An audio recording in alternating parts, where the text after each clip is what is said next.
नमस्कार, दीप्स किचन मराठीमध्ये मी दीपाली आपलं मनापासून स्वागत करते। चला तर मग आजच्या आपल्या रेसिपीला सुरुवात करूयात।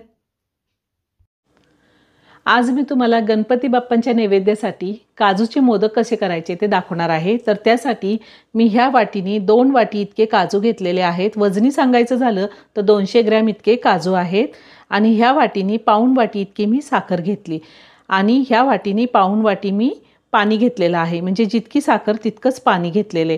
1 चमचा साजूक तूप घेतले आणि थोडे पिस्ते मी मिक्सरला असे जाडसर फिरवून घेतलेले आहेत। अर्धा चमचा वेलची पावडर घेतली।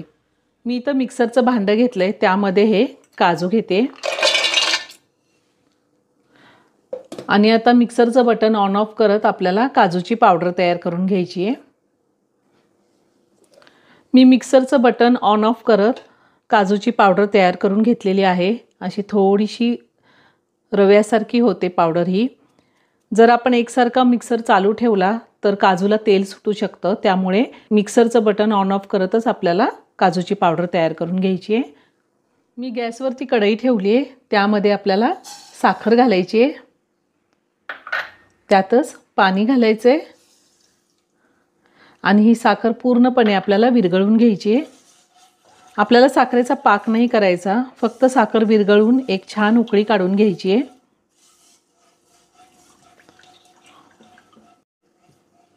मी ह्या आधी सुद्धा वेगवेगळ्या प्रकारचे मोदकांचे व्हिडिओ अपलोड केलेले आहेत, तेही तुम्ही बघू शकता। हे काजूचे मोदक तयार करायला फार सोपे आहेत। तुम्हीही गणेश चतुर्थीला नक्की करून पहा, खूप छान होतात।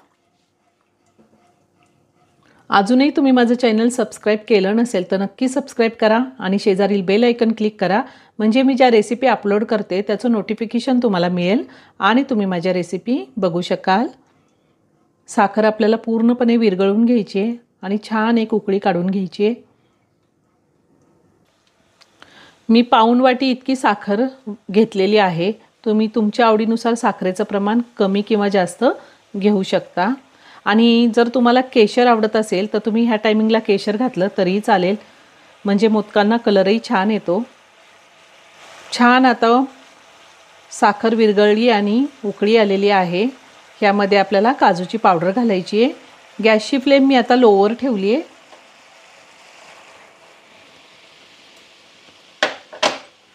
आता हे सगळं व्यवस्थित मिक्स करून घेऊया।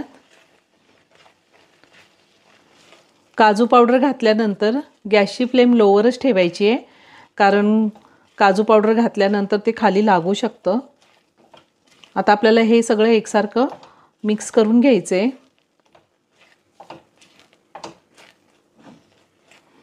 आता हे मिश्रण सगळं व्यवस्थित मिक्स करून घेतल्यानंतर आपल्याला ह्यामध्ये 1 चमचा साजूक तूप घालायचे। साजूक तूप घातल्यानंतर मिश्रण आपल्या कढईला जास्त चिटकत नाही, त्यातच वेलची पावडर घातली आहे आणि हे सगळं व्यवस्थित मिक्स करून घेऊया। तुम्हाला जर ह्या टायमिंगला ड्रायफ्रूट्स घालायचे असतील तर तुम्ही कट करून घालू शकता। विलायची पावडर आणि साजूक तूप घातल्यावर खूप छान स्वाद येतो मोदकाला। आता हे सगळं व्यवस्थित मिक्स करायचं आहे आणि आपल्याला ह्याचं घट्ट मिश्रण करून घ्यायचं आहे। हे अजूनही पातळ आहे।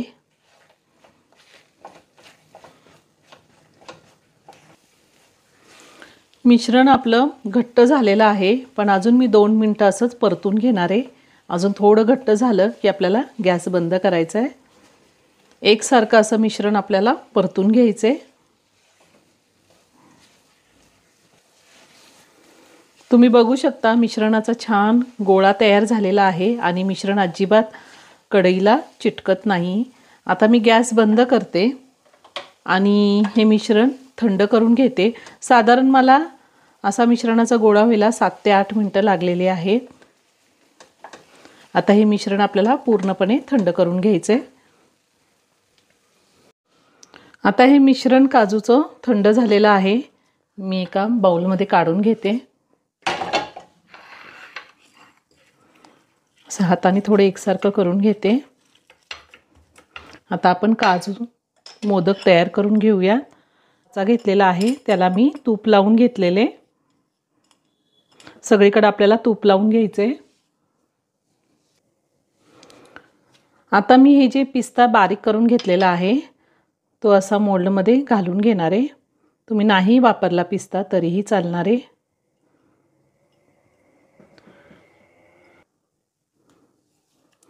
मी असं पिस्त्याचे काप ठेवून घेतलेले आहे. आता आपल्याला हे जे मिश्रण आपण तयार करून घेतले ते असं साच्यामध्ये भरून घ्यायचे या पद्धतीने.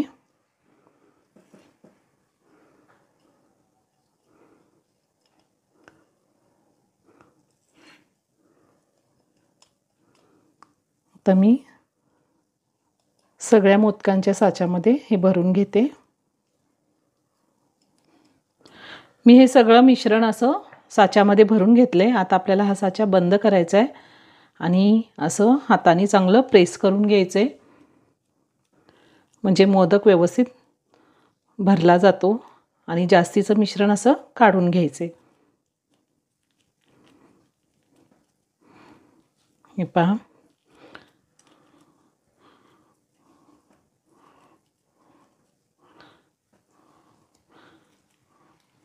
व्यवस्थित हाताने असं बोटाने प्रेस करायचं आहे.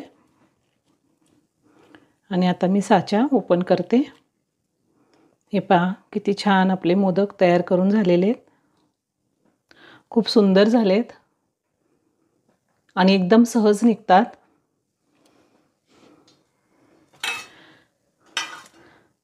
राहिलेले मोदक सुद्धा मी ह्याच पद्धतीने करून घेणार आहे.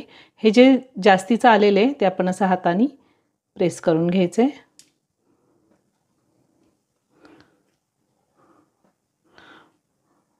पहा,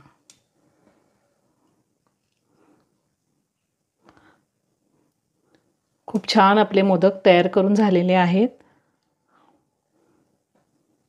ह्याच पद्धतीने मी राहिलेले सगळे मोदक तयार करून घेते. आपले काजूचे मोदक तयार करून झालेले आहेत. खूप छान झालेत. मी 200 ग्रॅम काजू घेतले होते, त्यात साधारण 23 मोदक माझे तयार करून झालेले आहेत. खूप छान झालाय मोदक. तुम्ही नक्की गणेश चतुर्थीला असे मोदक तयार करून बघा, खूप छान होतात. व्हिडिओ जर आवडला तर व्हिडिओला लाईक आणि शेअर करायला विसरू नका. रेसिपी आवडली असेल तर कमेंट करून नक्की कळवा. पुन्हा भेटूया अशाच एका छानशा साध्या आणि सोप्या रेसिपी बरोबर. धन्यवाद.